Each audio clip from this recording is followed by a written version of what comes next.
Hello again, and welcome to Void Signal. I am your host, Brian Prime.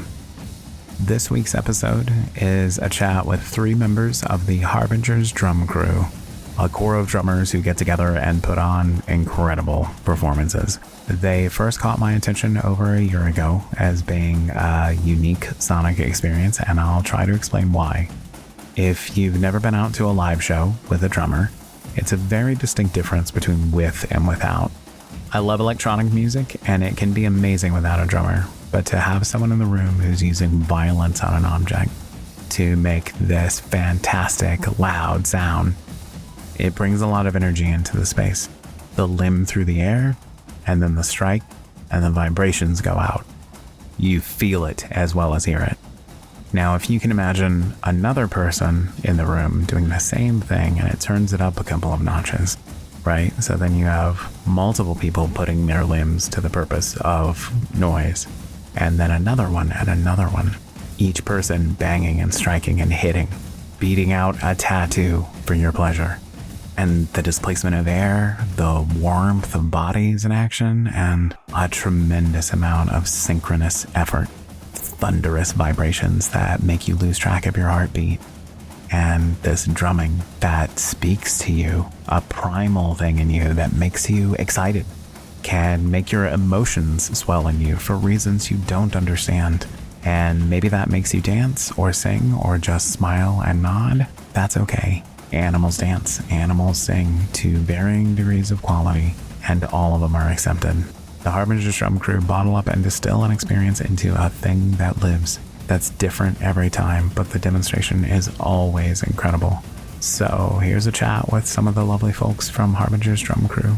Go see them if you get the chance, and find more information about them and what they do on harbingersdrumcrew.com.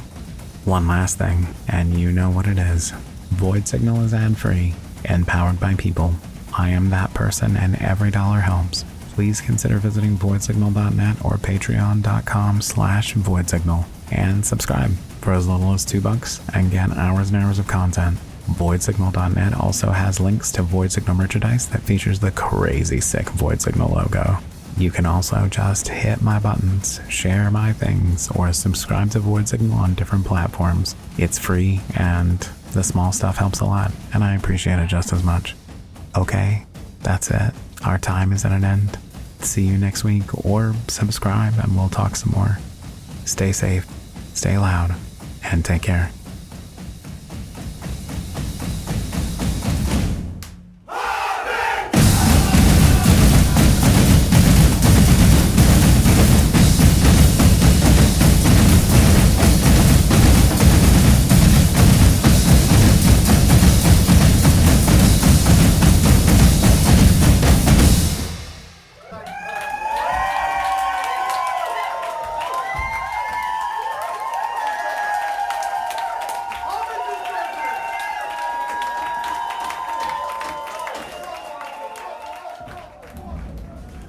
Welcome to Void Signal. I'm your host, Brian Prime. I'm joined for this episode by some members of the Harbingers Drum Crew. This has been an interview long in the making. I reached out to you a long time ago to be like, you're doing a cool thing. Let's chat about the things you're doing. So thank you for finally making this work. And I will have you introduce yourselves, like just give me a name to go with your voice so we know who you're talking to. You can also use that chance to tell me what is the Harbingers Drum Crew and what do you do in it. Okay, my name's Alex. I lead the band, musical director. We'll talk about exactly what that means as we go on. But yeah, I basically point at people and they play drums. Okay. Okay, I'm Rob. I'm one of the drummers. I get pointed at, but I hold about 70 drum patterns in my head and will play whatever he tells me to play. I'm Jude. I also get pointed at by Alex, and I am also a drummer, so I play bass drum. And I've not been there as long as these guys have been. I've been there for about not 2 years, but yeah. Gotcha. So I drum, but also Rob and I do quite a bit of gig planning and trying to get people to pay us to play drum. Gotcha. And a great job of it, she does too. And so you mentioned you've been doing it for 2 years. How long has this been going overall? So we're literally just about to hit 9 years. Yeah. Oh, wow. Really? Hit double figures next year. That's come up quick. Of course, the pandemic sort of took us out for 2 years. Mhm. That doesn't count. We're not counting Those 2 years don't count for anything. I mean, nobody was doing jack shit during that time, so it's, yeah. Exactly. Well, I had a kid, so I was raising a child. So Yeah. People were like, I'm so bored. I'm like, do you want my child? Your kid's really great. So when? Yeah, great job. But yeah, Okay. What prompted you to put this together, to just be like, I want a big drum crew of people to get together and bang on shit? So it comes from essentially slamming together all of my favorite things, which is always the best way to create new things, I find. Agree. I've been playing drums since I was like 13 years old. I played in samba bands mostly, so Brazilian batucada kind of deal. So loads of drummers, that Brazilian traditional style of music. So I've been doing that for the longest time. And then I moved to Edinburgh and found out there's this abundance of really good drummers are just looking for things to hit and people to tell them how to hit things better. So I gathered a bunch of the really best ones and made them into this thing. And instead of playing traditional music, maybe brought up on, I made them play the music that I like, which is metal, it's industrial, it's all the kind of things that your podcast is about, my friend. Yeah. And yeah, ever since then we play clubs around Edinburgh. We've traveled around quite a lot now, and it's worked out really well, and it's getting better and better over 9 years. So yeah, it is a thing to behold, honestly. I mean, it was something that even from the moment I saw the videos of some live performances, I was like, wow, this is like the energy. I mean, it's not often that I can watch. I'm going to gush for a second, so just allow me. Oh, please do. Gush away. Yeah, thank you. Here I go. But I watched the YouTube video of some of the live performances, and it's not often that a YouTube video will be like, I think of being there in the moment and the feeling of the energy in the room. Because, I mean, I've been on this podcast and in private as well, a big proponent of, this would be so much better with a live drummer. Because I feel like so many bands and performances, like you're putting some violence in the room, like it's a kinetic energy. It's like a thing in this room is being struck by somebody, and it puts so much sort of energy into the space, so that watching a video of the drum crew, I'm like, I get chills. I'm like, oh, this would be amazing. This room full of people banging these things at the same time. Like, it feels so energetic and alive and primordial. I can only imagine. And 9 years of doing this. Okay, so you mentioned moving to Edinburgh. Where were you before then? I grew up around Manchester in England, but I've lived here about 12 years now, which was a very good move. I moved up essentially because of Edinburgh Fringe, which is one of the best things in the world, where artists from all over the place come and try out their new material generally. So it's a really creative space. Nice. And certainly there's other festivals around that focus on drumming, and I think that's one thing we can talk about as well. Yeah, so in Edinburgh, there's a really incredible, quite underground community. Back in the 80s, there was like a hardcore industrial band called Test Department. Some of the guys from that got together with the School of Scottish Studies here and whatnot, and they brought back an ancient Celtic festival, the Festival of Beltane. They wanted to turn it into this big ritualistic, ritual theatre, community-based celebration. And it was very much taking cues from the Criminal Justice Act and the rave culture of the time and whatnot. That was all pulled together, and there's been quite a strong underpinning of that within Edinburgh, of people getting together every year and celebrating these festivals. And drumming is a massive part of that, and that's what has pulled together a lot of us. We've come through one of those festivals. This band originally started as a bunch of people drumming as part of a festival, and then when the festival happened, we decided, well, this has been incredible, so let's just keep this going. And while we're at it, let's make it as heavy as we can possibly make it. Let's take this expectation that someone has when they see a room full of drummers. They expect to hear a samba band, all like good time Brazilian beats, but let's just absolutely destroy them with like blast beats and amen breaks and Sometimes refer to ourselves as Samba's evil twin. We're a big group of people with drums on, but it's your eardrums experience different things, I suppose. But I think there's something something really nice you were saying there about seeing a video and seeing what the energy is. And as a drummer, I cannot tell you anything that's more cathartic than drumming as a part of 20 people and your old friends, and you bring this energy, and it is really cathartic. And talking about the pandemic, I think it's, we talked about this, it was really awkward coming together after that. And Rob was saying earlier to me that was a time of don't really know how to be with people anymore, but we know how to do this, coming into a room and going hello, putting your earplugs in and drum for 3 hours, and it is still being together. Even though you're not verbally talking to each other, you are really being together, and that's something really powerful. So and you mentioned catharsis. I mean, like, it has to be, I mean, that is what I would imagine is, man, it looks so good to beat this shit. So much healing goes on. It feels like I'm letting all this energy out. I have an outlet for it. It must be pretty nice in that respect. Yeah, and I suppose as well as a group where we all have different backgrounds. Some of us, I suppose, like work in IT or teaching or whatever. So for me, myself, I'm a therapist. So I sit with people every day in a real intense space, and to be able to go drumming afterwards is like, it's the balance. Like without that, I don't know what I would have to do instead. So it's really, really powerful in that way. I think it is something like that for everyone that is in the group. It's a real kind of rebalancing, a recentering, and a way of being together that is really quite, like you said, Brian. Yeah. It taps into something that is, you used the word primordial earlier on. It does tap into something that's hugely primal, and it affects the people in the band. It affects people walking past as well. Like, we've played on the streets of Edinburgh, and we can go from people just pittering past with their shopping bags to within 10 minutes there's a crowd of 200-300 people who just cannot walk past this. They're like, I need this. I need this in my face and my ears.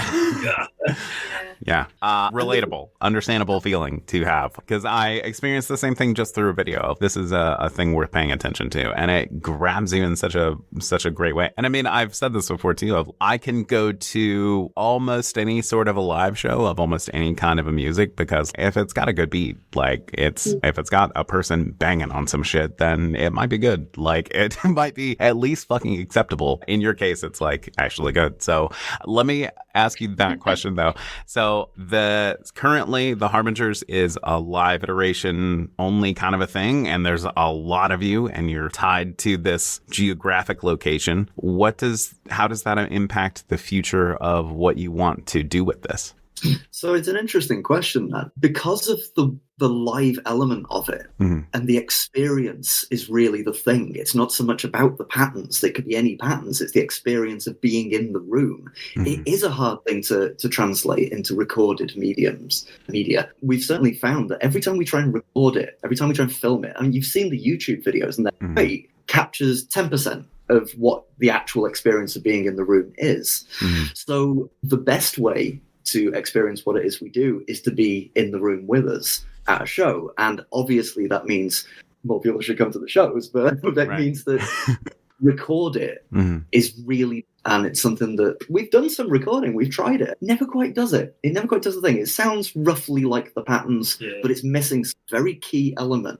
And what that element is, probably the amount of air being pushed through the room, physically moving you when you're in the room. And it's something that you're just never going to be able to, but that's something that we're looking to find a solution to that. Yeah, because there's something about with the live performance, the way that we play, we don't have traditional songs in that. Here, we're going to play this song. It's going to last for 5 minutes and 24 seconds, and then we're finished, and we'll move on to the next one. We just have a whole cache of different patterns, some of which go together, some of which are in the same time signature and whatnot. And basically, what will happen is we will start playing at the beginning of a gig. Alex has, I think you've described it as a DJ with a gig bag full of like records and samples and all. Yeah. And we'll bring it all together in the moment. So it's very much like this has there have been times where we've been on stage and we've mashed together, Alex has mashed together one pattern with another pattern, and we've never done it before. It's never been mixed that way. So it's brand new and fresh and exciting for us in the moment. And I think the audience kind of picked up on that. But we tried it. We recorded all of the different patterns. We have gigabytes worth of stems of recordings of different drum patterns. But to sit in a room and try and mix that Sure. into something that sounds like us and has the same kind of energy as us, but without the drummers there to feed off, it just doesn't work, does it? Sure. We should maybe explain the mechanics of it a little bit to what we're actually doing to make this happen, because it's not obvious if you don't know what's really going on here. So let's take it from the beginning. Let's imagine DJing, but instead of turntables, you've got groups of live drummers. Okay, so we've essentially disassembled some drum kits. We've got a row of kick drums, so with people with a kick drum tied around their waist to like hammer handles, beating it with two hands. So we've got bass drums, we've got floor toms, we've got kit snare drums, and we've got marching snare drums. And cymbals as well. We've got a percussion section on top. So we've all learned, let's say, a couple of hundred drum loops, right? We all know these patterns off by heart, and each one of them has a name, and each one of them has a hand signal. So imagine DJing through sign language. So I basically think of a tune I want to play. I think of what it might sound like. Out of fragmented drums, I signal to the drummers in the band, and the sections grouped together, I am hearing in my head. And then they play it, which is amazing. It amazes me every time. But the reason that people get the reaction that they do is because I'm doing it like a DJ. I'm not doing it like maybe a band form. I'm reacting to what the crowd are reacting to. So I'll try something. And if they like it, I'll develop it and I'll build more on it and have more in that kind of area. And if they're just not going for it, because no one's moving, no one really cares, I'll try a different thing and see if maybe that's the direction. The result of all of that long explanation is that everyone gets the gig that they want. And I've never seen anyone do it. I'm sure there are others that are similar maybe out there, and I would love to hear them. But this idea of figuring out what the audience want and then writing it live so that they get it, and people come to us afterwards going, that is amazing. I never knew existed. That's exactly what I'm into. What are you? That's my favorite room. I don't know what that was. I love it. Don't know. I hope that explains it. No, it does. Because in the videos, I'm like, okay, so there's a conductor, and it comes across as, but I would use the word conductor over DJ, not to disagree with you. DJ makes more sense, but just as an outsider, somebody just observing it, that's what it looks like. Conductor is absolutely part of it, but with conductors in like orchestral settings, the music's kind of written first, and the conductor's guiding players through that. Whereas the way that we do things, we're writing it on the fly. I don't foresee you being up there with one of those little tiny conductors ones. That's it's like this way. You joke, but I'd love one of them. Okay, noted. Christmas is coming. Yeah, there you go. It's right around the corner. Gotcha. And it makes sense, too, that it would be a thing that can't exactly be reproduced or captured. But, I mean, so on that note, like you said, you've done a lot of recording of performances and playing and everything. Gonna release any of that? Like anything, any of those performances will be shared, maybe? I think so, yes. I think once we're happy with it, we will. But we're still figuring out the best way of doing it. Like, imagine recording a drum kit just in a normal studio setting. It's quite a complex thing under normal circumstances. Now times that by 20 drum kits, and you've got quite a physical task to do. It's difficult. It is difficult. Yeah, nonetheless, trying to record 20 drum kits that are meant to play together. So exactly, and all the issues that come in. Yeah, because then now we have to think about space and getting them all together. Like, it's a lot of logistical things.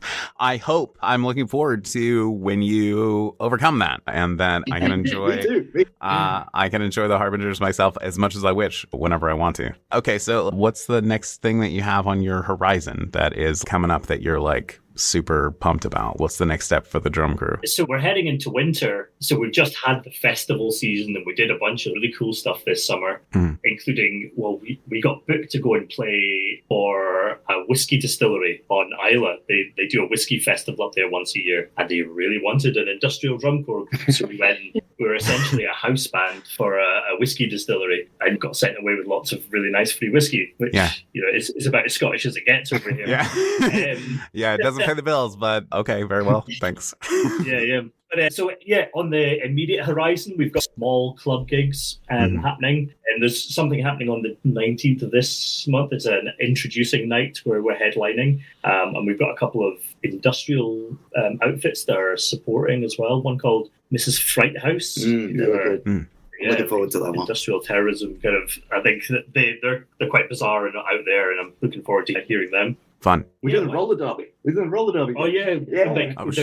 There's quite How fun. There's quite a strong, prolific roller derby community here in Edinburgh. They've asked us to come and play as their halftime act. Nice. So that's always a bunch of fun. Like a load of folk on roller skates and tattoos and great hairstyles. Yes. Yeah. Definitely. I think That's we our basically we have on and off seasons, and sometimes we do a lot of local gigs, sometimes we do them just free of charge. And then Rob was saying, Islay is an island on the west coast of Scotland, and it's the biggest kind of gay industry in the whole of the country, which says a lot because it's Scotland. And that was 3 days of travel and performing and things like that, and that was really amazing. And last year we had a gig which was the weirdest gig we've ever had, which was we did an opening tour scene for The Traitors, the US. Yeah. So Emmy award winning. Yeah. We didn't know that until 2 weeks before, or 3 weeks or something like that. So that was a really big thing that we did. We were not allowed to talk about it for about 8 months. It's like a pain of death. But so sometimes really big things just suddenly come up, and then we can do the really local stuff in between. So that's the rhythm that we're doing. That's really nice. It's funny because we can go from supporting or playing on the bill with doom sludge bands. We supported Hosiko when they came to Edinburgh. That was good. About 4 years ago. And that was just random and bizarre. And then sometimes these corporate things will turn up and we'll make a decision then and there. Is this something to vibe with? It's the Scottish whiskey industry. We all like whiskey. Let's go play that. But then recently, an entertainment company in Bahrain got in touch. Oh, we want to bring you over for free. And I did. No, that's not our vibe.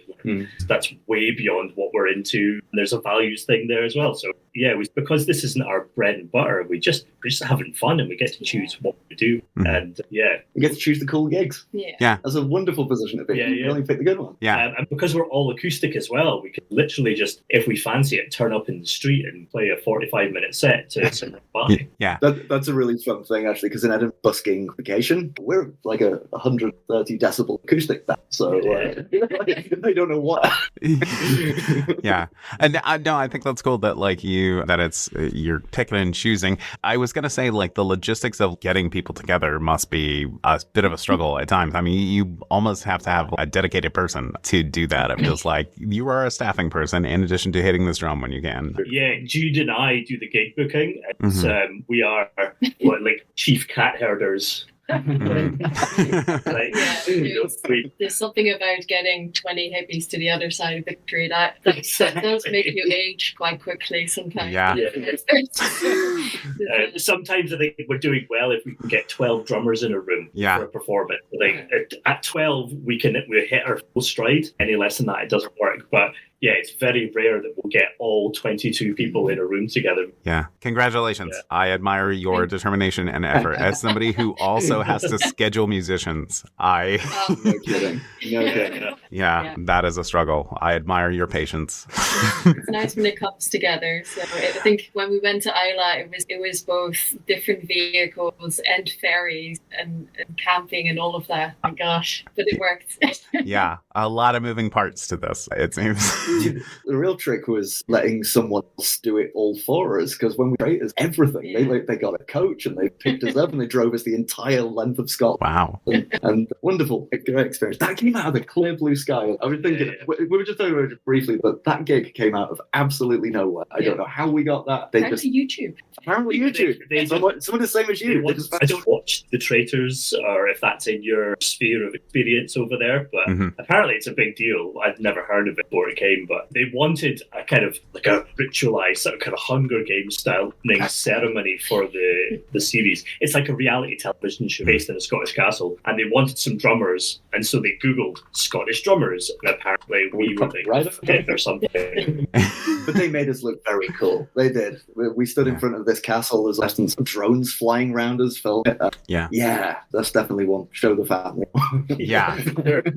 I did see part of the clips from that on your website, and I was like, "Whoa, this is cool. It looks incredible. Yeah, good shit." I can't deal with how many people have seen it. I keep looking up how many people have actually watched that now, and I don't. Yeah, I mean, I do have to say it is a point of, I mean, it does prompt me to be like, yeah, totally, definitely record the full performance or something for us to watch. Because, I mean, these things are coming to you and happening because myself included, not that being on Void Signal is special, but it's, but I see the thing of this is the drum crew, this is what we do. And I'm like, I want to be near this. I want to be closer to this. Come to me and be involved.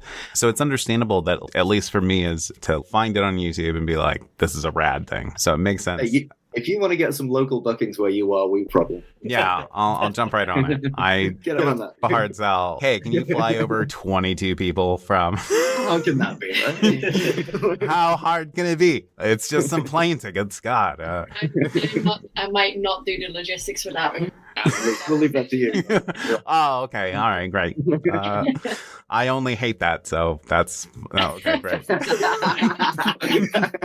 Okay, so aside from the Harbingers, you mentioned being a therapist, Jude, and you all come from different walks of life, teachers and all kinds of things. But what is, aside from the Harbingers, is there something that you are hoping to accomplish in like the remaining couple of months of the year? We don't have much time left, but is there something this year that you're hoping to get done, maybe? Like outside of Harbingers? Yeah. I mean, I'm not trying to dig into your personal life, but just I'm like, I'm just curious. Is there something like with it before the end of the year that you're like, hey, aside from this thing I do that I love, I've also got this thing I'm pumped about? We're about to hit a Scottish winter, so I just want to make it through to January. So Scottish winter, I've never experienced one. So you've seen Game of Thrones, right? Winter is coming. Yeah, it's dark. Like, okay.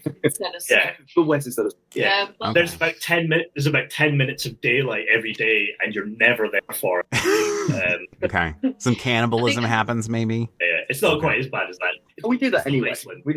Okay, that sounds right. Okay. Sure. There's we talked about the Beltane Fire Festival. Mm-hmm.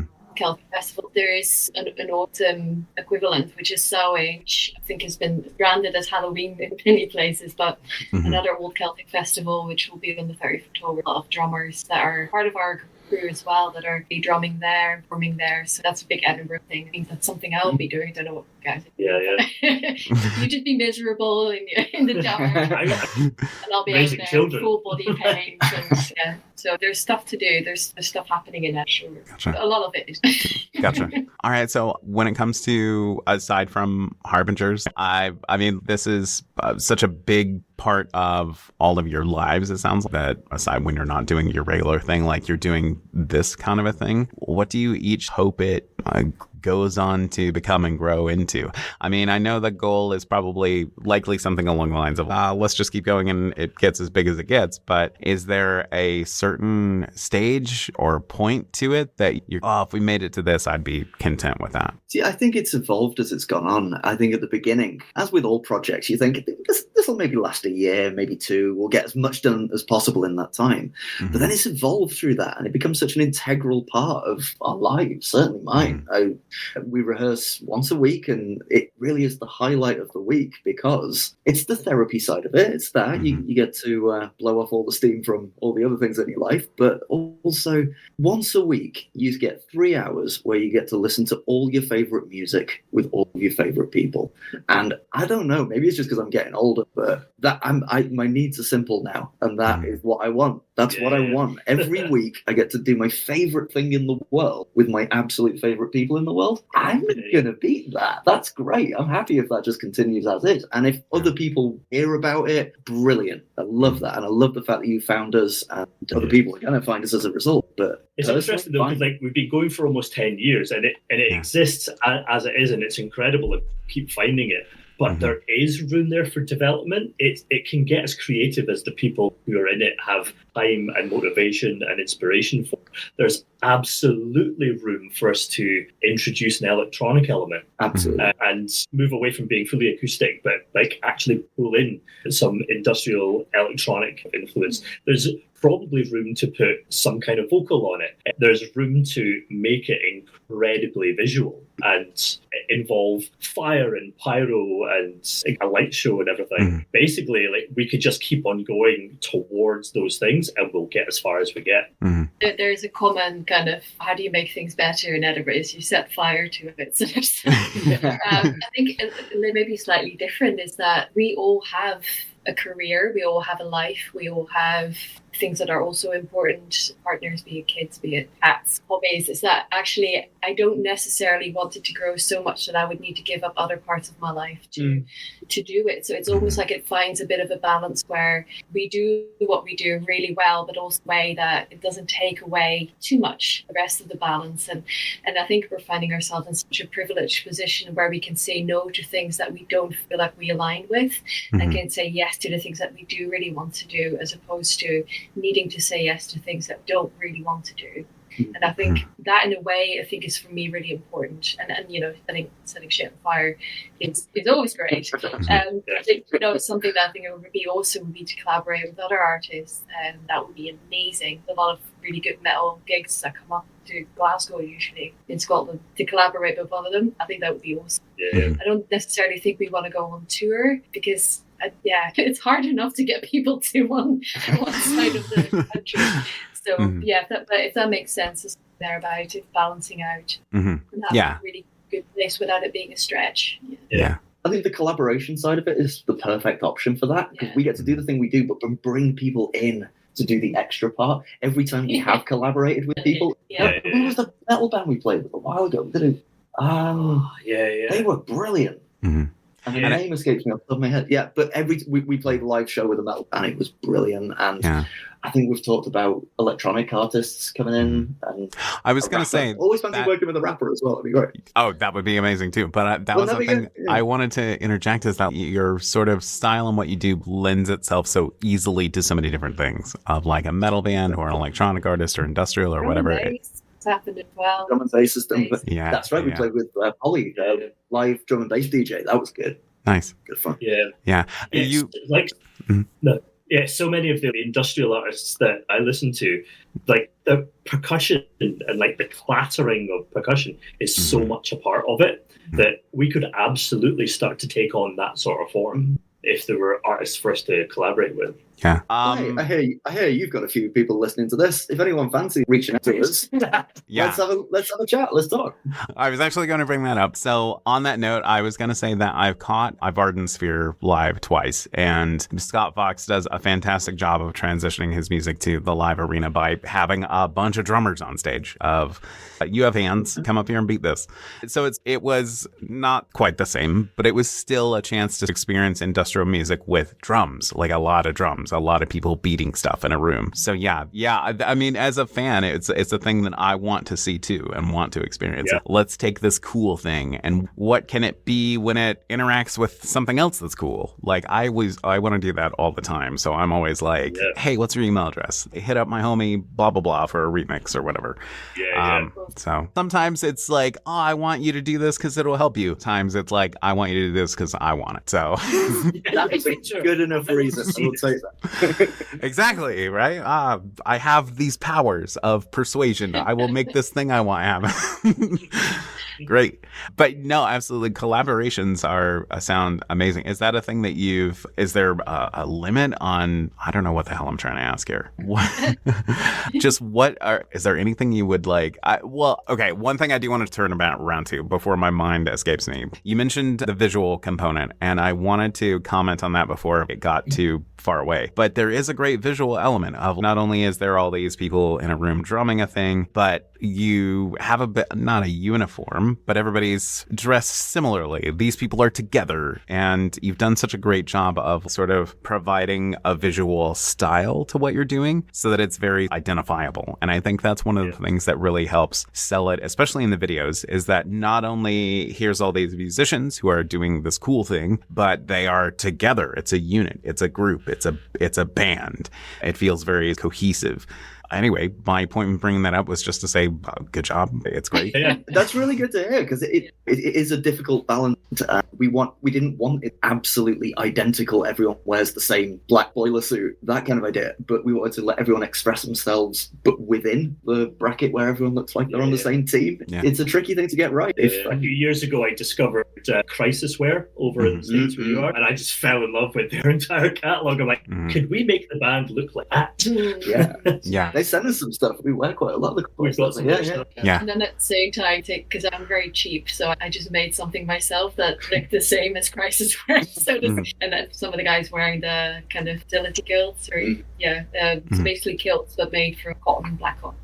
Yeah, it's nice though, because it's part of the kind of, you wear what you feel comfortable in, but it's nice to hear that it looks slightly different, cohesive. Yeah, job done. Yeah, nice one. Thank you. Yeah, for sure. And this is a good feedback session, especially when I think. Oh yeah, for sure. I'm full of feedback. I love telling people bullshit about what my thoughts. So yeah, no, I saw that on your website of Crisis Wear, because I was like, wait, the same Crisis Wear? Because I literally had a Crisis Wear business card on my desk, and I was from running into them at Dark Force Fest. They had like a booth set up and everything. Yeah, I'm such a sucker for sort of industrial fashion kind of stuff, fancy tech pants and things like that. Well, these pants have 5 straps on them and stuff. I don't know what for. Just great stuff. Yeah. Yeah. I don't know what these are for. What are you strapping? What's being strapped here? There's so much safety on these pants, you don't even know. Look at all these straps. And waterproof too. Woo! Yeah, nothing is gonna happen to me. Look at all these straps. Who cares? It's just the coolest shit. So yeah, that's part of the industrial operation that people don't talk about, health and safety. Yeah, it is fire safe, so you can actually set it on fire. Yeah, that's what I say. Yeah, I'll go to the club wearing some like bright orange, some yellow. Like those are working class colors, yo. Like.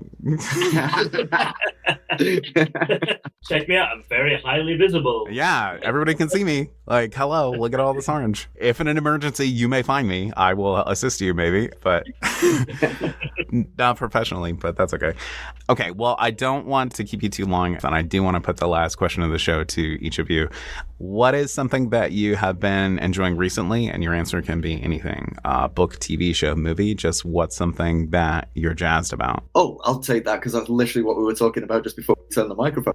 I just finished watching the show Chaos on Netflix, and everyone needs to see it. Okay. Jeff Goldblum, love him.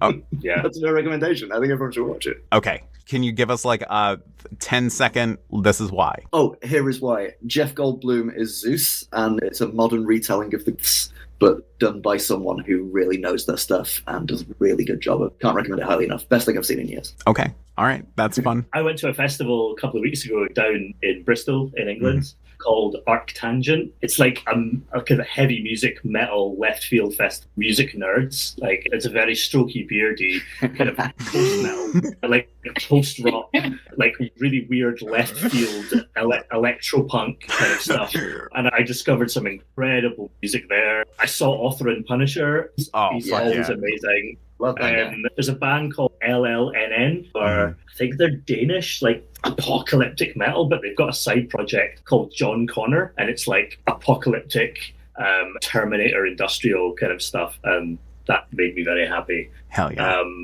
All my favourite things. There's bands like Amon Ra, and just really like lots of doomy, sludgy stuff. I love the description of beard strokey stuff because as a person who's been to a Godspeed You Black Emperor show, I am.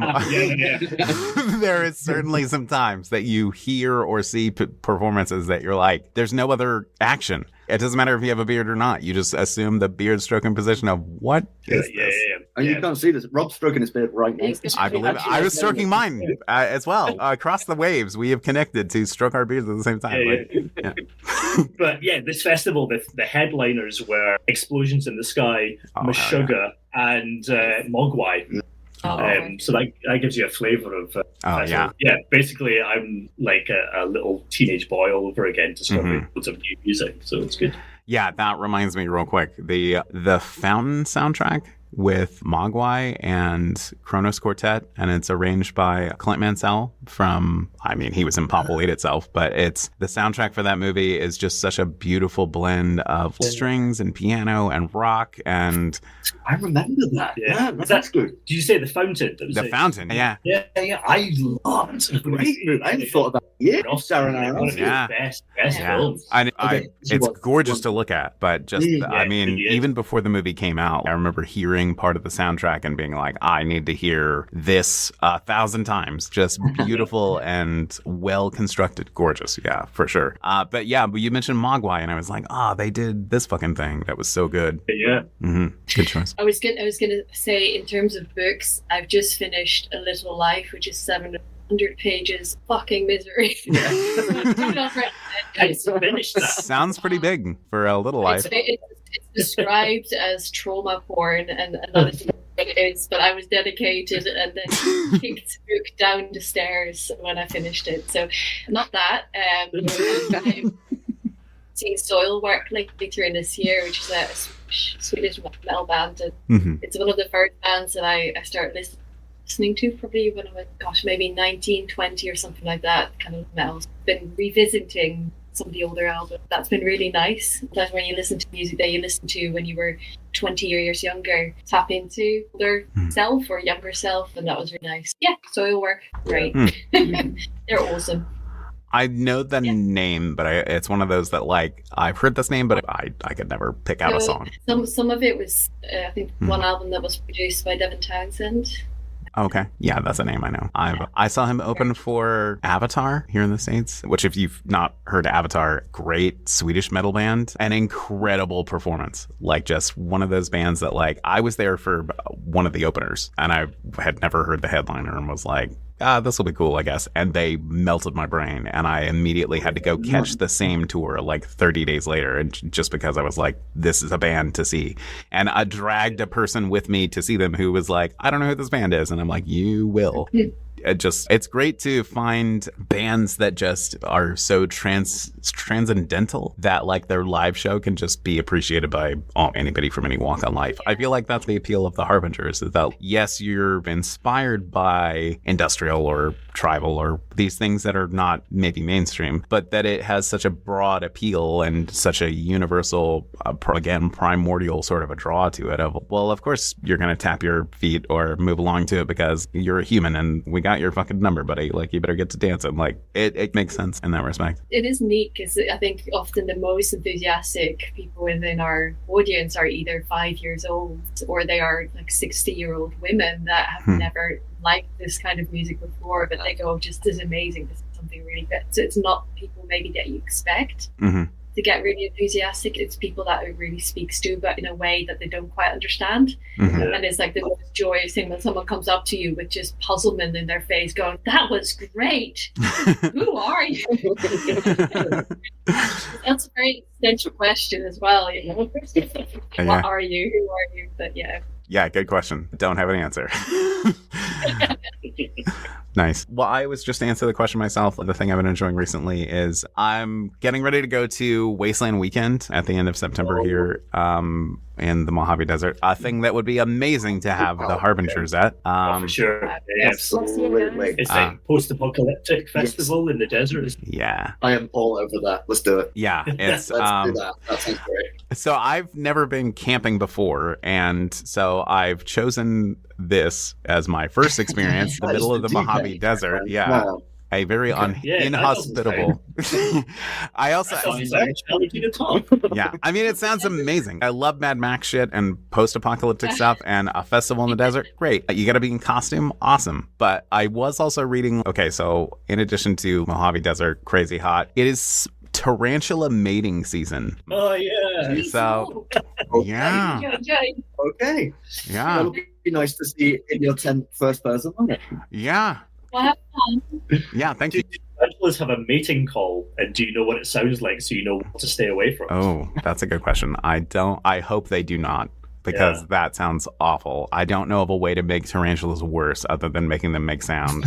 So as a person who's not stoked about spiders, this was disturbing information to hear. But my ticket's already bought, so we're already going. So it'll be fine, probably. I mean, I'm not sleeping on the ground. So someone at Wasteland is bound to have a flamethrower. So yeah, if you could up with that guy, then you're all good. That's true. And that guy could be you. Take your own flamethrower. That's the answer. Right, exactly. That good thinking. I should take these solutions into my own hands. Is what you're saying. Set it on fire. Yeah, correct. But I've been getting ready for that, making my costume and everything. There's going to be like a Friday. There's like a motorcycle parade or whatever, and they've got a guy with the chariot motorcycle, like from Furiosa, that's going to be dressed up as like Dementus leading like the charge. Oh, he has fire. Yeah, he probably has that. Yeah, exactly. He's all over there. Yeah, So, but yeah. I'm going to ask you a question. What's your costume? Yeah. Gonna be? Oh, What's your so costume? I've got together. I found like a PBS t-shirt and like a Smithsonian Institute couple of t-shirts, and I'm making like the Radio Man outfit. I've got like headphones and some radio wiring going down my thing, and random scribbling and scrawling on my pants of random numbers and calculations of. I was like, I want to look like the guy in camp who just does drugs and listens to the radio and is, oh, did you hear it? I heard there's a voice over the waves. Did you hear it? That's my whole Love that for you. Yes. Thank you. I thank you for the question. I appreciate that, because like I feel like it's so key to everybody who invited me out to go to this thing was like, what's your character? What's your story? And I was like, oh fuck, I went to school for writing. What is my story? I don't even know. So, but yeah, thank you. Great question. But yeah, hopefully maybe at some point in the future we'll see some Harbingers out in the wasteland in the Mojave. That would be great. That's a good thing that would suit your squad. I mean, of course, let's make it happen. That's a lot of logistics of, hey, let's get 22 people into an inhospitable place to... Yeah.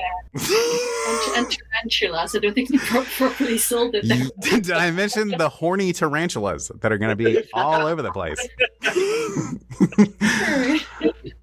Yeah, okay. Just in case you missed it, they're there. They are looking to mingle, so... I mean, I'm glad that your costume is not a tarantula, because then you'd be in trouble. Then you would really... See? I would come back from Wasteland with, I got this whole tarantula family now, and I got all these illegitimate kids. I went to the desert, met a tarantula. You know how this happens.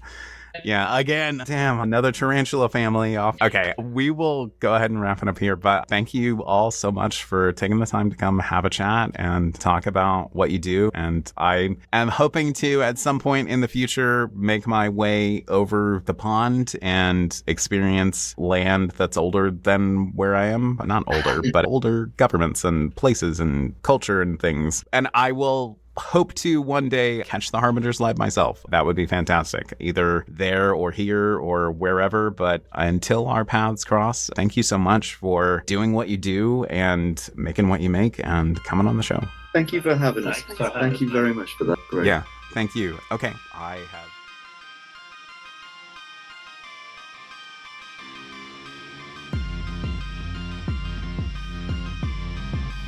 Void Signal intro and outro courtesy of Processor. Visit processor2.bandcamp.com for more Processor, and visit voidsignal.net to help support the creation of more Void Signal. Stay safe, stay loud.